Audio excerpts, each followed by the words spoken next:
कांग्रेस के जो लोग हमें डिप्लोमेसी का पाठ पढ़ा रहे हैं, मैं उन्हें उनकी डिप्लोमेसी याद दिलाना चाहता हूं ताकि उनको भी कुछ याद रहे, पता चले। 26/11 जैसे भयंकर हमले के बाद बहुत बड़ा आतंकी हमला था।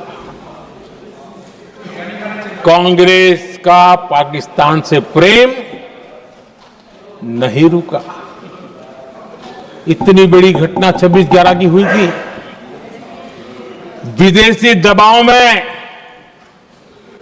हमले के कुछ हफ्तों के भीतर ही कांग्रेस सरकार ने पाकिस्तान से बातचीत शुरू कर दी। आदरणीय अध्यक्ष जी,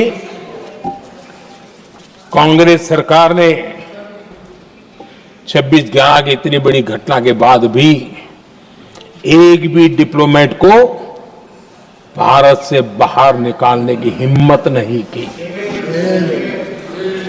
छोड़ो इधर, एक वीजा तक कैंसिल नहीं किया, एक वीजा तक कैंसिल नहीं कर पाए थे। देश पर पाकिस्तानी स्पॉन्सर बड़े बड़े हमले होते गए, लेकिन यूपीए सरकार ने पाकिस्तान को मोस्ट फेवर्ड नेशन का दर्जा देकर रखा था। वो कभी वापस नहीं लिया था। एक तरफ देश मुंबई के हमले का ये न्याय मांग रहा था, दूसरी तरफ कांग्रेस पाकिस्तान के साथ व्यापार करने में लगी थी।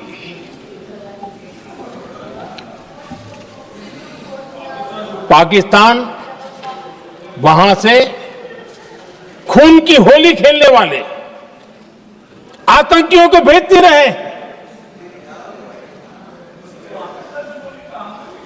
और कांग्रेस यहां अमन की आश के मुशायरे किया करती थी।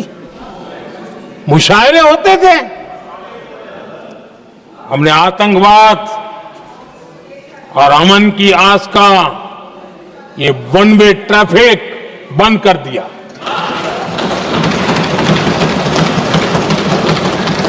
हमने पाकिस्तान का MFN का दर्जा रद्द किया, वीजा बंद किया।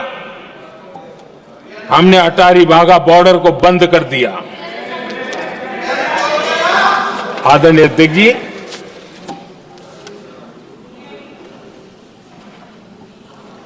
भारत के हितों को गिरवी रख देना ये कांग्रेस की पार्टी की पुरानी आदत है। इसका सबसे बड़ा उदाहरण सिंधु जल समझौता है। सिंधु जल समझौता किसने किया? नेहरू जी ने किया। और मामला किससे जुड़ा था? भारत से निकलने वाली नदियां, हमारे यहां से निकली हुई नदियां, उसका वो पानी था। और वो नदियां हजारों साल से भारत की सांस्कृतिक विरासत रही है, भारत की चैतन्य शक्ति रही है। भारत को सुजलाम सुफलाम बनाने में उन नदियों का बहुत बड़ा योगदान रहा है। सिंधु नदी जो सदियों से भारत की पहचान हुआ करती थी, उसी से भारत जाना जाता था। लेकिन नेहरू जी और कांग्रेस ने सिंधु और झेलम जैसी नदियों पर विवाद के लिए पंचायत किसको दी? वर्ल्ड बैंक को दी। वर्ल्ड बैंक फैसला करे क्या कर रहा है। नदी हमारी, पानी हमारा।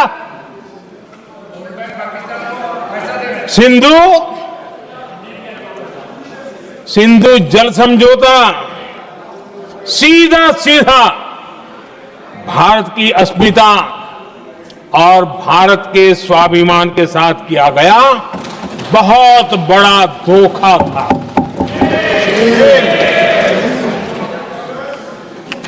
आदरणीय अध्यक्ष जी, आज के देश के युवा ये बात सुनते होंगे तो उनको भी आश्चर्य होगा कि ऐसे लोग थे हमारे देश का काम करते थे।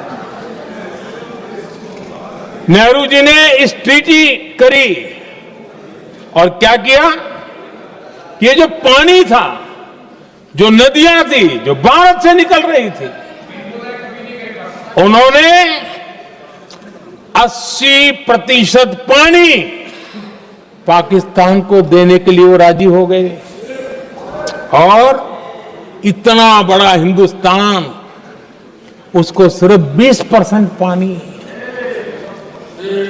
कोई मुझे समझाए भाई ये कौन सी बुद्धिमानी थी, कौन सा देश हित था, कौन सी डिप्लोमेसी थी, क्या हालत करके बना के रखा था आप लोगों ने। इतनी बड़ी आबादी वाला हमारा देश, हमारे यहां से निकलती हुई ये नदियां,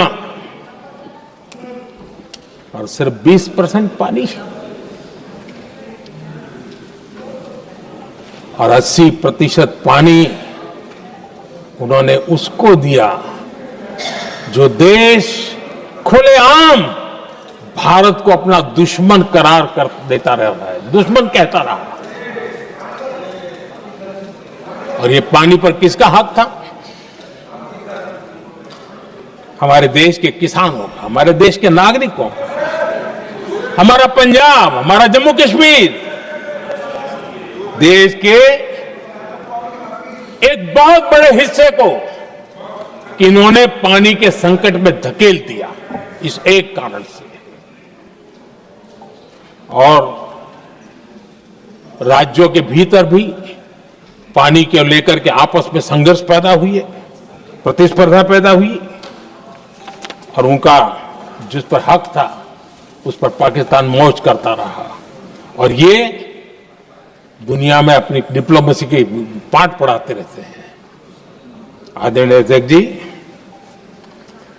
अगर ये ट्रीटी न होती तो पश्चिमी नदियों पर कई बड़ी परियोजनाएं बनती। पंजाब, हरियाणा, राजस्थान और दिल्ली, वहां के किसानों को भरपूर पानी मिलता, पीने के पानी की कोई समस्या नहीं रहती। औद्योगिक प्रगति के लिए भारत बिजली बना पाता। इतना ही नहीं, नेहरू जी ने इसके उपरांत करोड़ों रुपए भी दिए ताकि पाकिस्तान नहर बना सके।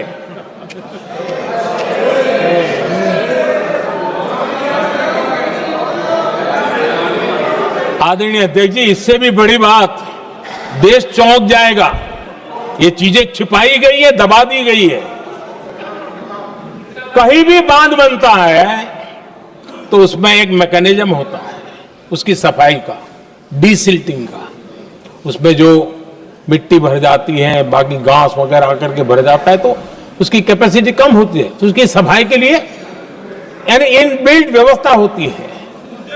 नेहरू जी ने पाकिस्तान के कहने पर यह शर्त स्वीकार की है कि इन बांध में जो मिट्टी आएगी, कूड़ा कचरा आएगा और बांध भर जाएगा, इसकी सफाई नहीं कर सकते, डीसिल्टिंग नहीं कर सकते हैं। बांध हमारे यहां, पानी हमारा, लेकिन निर्णय पाकिस्तान का कि आप डीसिल्टिंग नहीं कर सकते। इतना ही नहीं, जब इस बार मैं डिटेल में गया तो एक बांध तो ऐसा है कि जहां ये डीसिल्टिंग के लिए जो गेट होता है ना, उसको वेल्डिंग कर दिया गया है ताकि कोई गलती से भी खोल करके वो मिट्टी को निकाल ना दे। पाकिस्तान ने नेहरू जी से लिखवा लिया था कि भारत बिना पाकिस्तान की मर्जी अपने बांधों में जमा होने वाली मिट्टी साफ नहीं करेगा, डिसिल्टिंग नहीं करेगा। ये समझौता देश के खिलाफ था और बाद में नेहरू जी को भी ये गलती माननी पड़ी। इस समझौते में निरंजन दास गुलाटी करके का सज्जन उसमें जुड़े हुए थे। उन्होंने एक किताब लिखी है। उस किताब में उन्होंने लिखा है कि फरवरी 1961 में नेहरू ने उनसे कहा था, गुलाटी, मुझे उम्मीद थी कि यह समझौता अन्य समस्याओं के समाधान का रास्ता खोलेगा, लेकिन हम वहीं हैं जहां पहले थे। ये नेहरू जी ने कहा। नेहरू जी केवल तत्कालिक प्रभाव देख पा रहे थे, इसलिए उन्होंने कहा कि हम वहीं के वहीं हैं, लेकिन सच्चाई ये कि इस एग्रीमेंट के कारण देश बहुत पिछड़ गया, देश बहुत पीछे चल गया और देश का बहुत नुकसान हुआ। हमारे किसानों को नुकसान हुआ, हमारी खेती को नुकसान हुआ। और नेहरू जी उस डिप्लोमेसी को जानते थे जिसमें किसान का कोई वजूद ही नहीं था। यह हाल करके रखा था उन्होंने। आदरणीय अध्यक्ष जी, पाकिस्तान आगे दशकों तक भारत के साथ युद्ध और छद्म युद्ध, प्रॉक्सी वॉर करता ही रहा, लेकिन कांग्रेस की सरकारों ने बाद में भी सिंधु जल समझौते की तरफ देखा तक नहीं, नेहरू जी की गलती को सुधारा तक नहीं। आदरणीय अध्यक्ष जी, लेकिन अब भारत ने पुरानी गलती को सुधारा है, ठोस निर्णय लिया है। भारत ने नेहरू जी द्वारा किए गई बहुत बड़ी ब्लंडर, सिंधु जल समझौते को देश हित में, किसानों के हित में एबेंस में रख दिया है। देश का अहित करने वाला ये समझौता अब इस रूप में आगे नहीं चल सकता।